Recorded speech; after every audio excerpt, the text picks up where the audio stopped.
1985.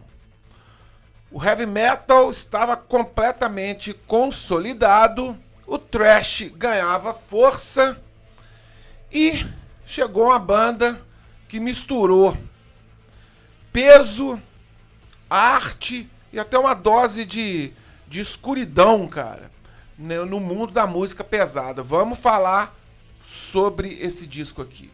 Roda a vinheta.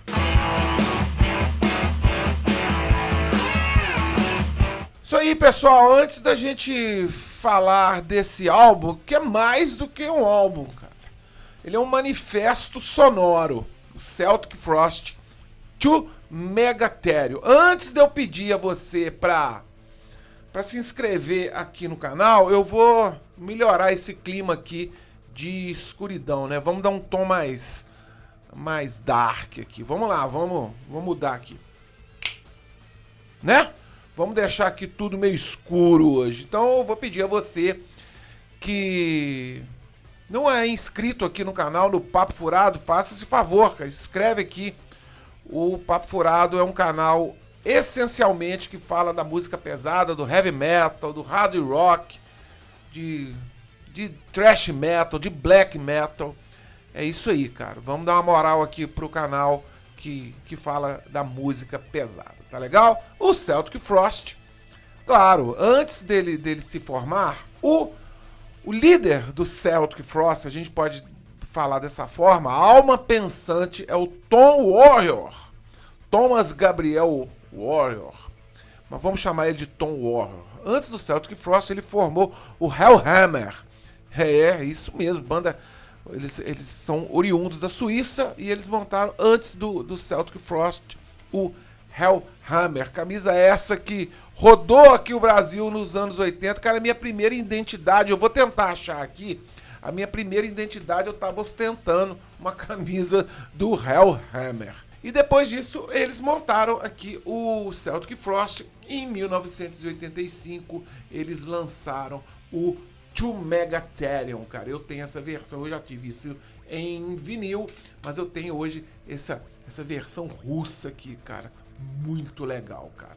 Adoro esse disco desde aquela época. Esse disco, na época, eu acho que no Brasil foi lançado pela Woodstock, se não me engano. E tinha uma capa, o papelão era fraquinho, rapaz, mas agora eu tenho essa, pra mim, a versão definitiva aqui em CD. O Celtic Frost era esse power trio aqui que eu vou falar mais pra frente, né? Um descasso. Em 85, lógico, né? O mundo do metal passava por uma transformação, cara.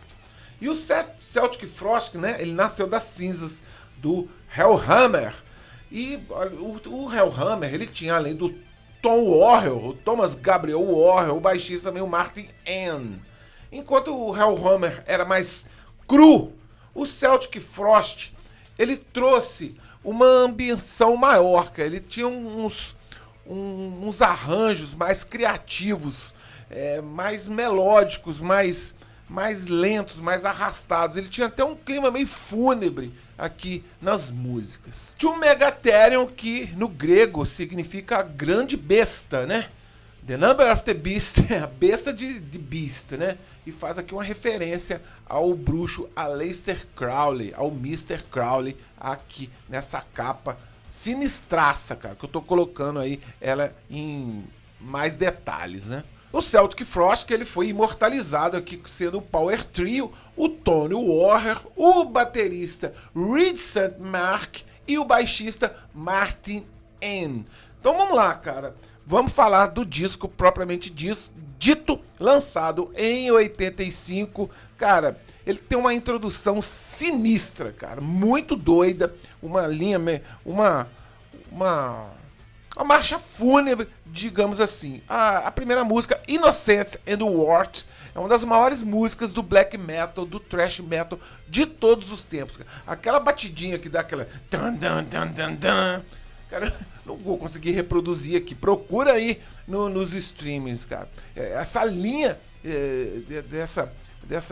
desse arranjo é sensacional. E claro, o vocal do Tony Warrior era demais, cara. O cara tinha um visual maneiraço e o vocal dele era uma coisa estupenda. The Usurper é um dos grandes clássicos do Celtic Frost, que segue basicamente essa mesma linha lentona, com a bateria, com os dois booms, que eu ainda vou chegar lá. Esses dois booms da bateria era uma coisa ensurdecedora.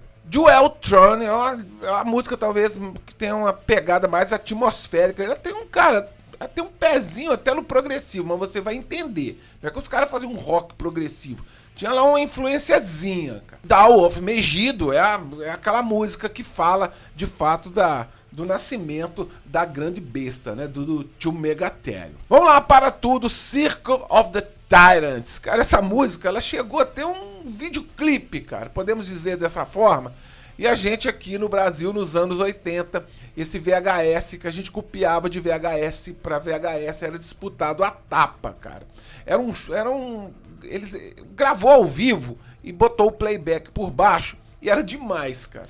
Cara, quem aí nos anos 80 não sonhou em estar naquele show que foi gravado Circle of the Tyrants, o famoso O disco todo tem esse famoso do Tony Warrior, mas cara, aquela quebradinha no meio da música com a bateria de duplo bumbo é uma coisa que, cara, que moldou caráter ali nos anos 80, cara. Cara, que demais, cara. Que demais. A Circle of the Tyrants. Cara, o disco encerra de forma épica com Necromantical Screams. O disco ousou na época de ter uns coros, né, uns backing vocals feminino em metal pesado, cara. Uma coisa que foi um divisor de águas à época. A música tem um clima super sombrio que ela abriu portas aí para o metal sinfônico, digamos assim. O Celtic Frost acabou quebrando vários paradigmas e foi influência de vários estilos. Você que não conhece, você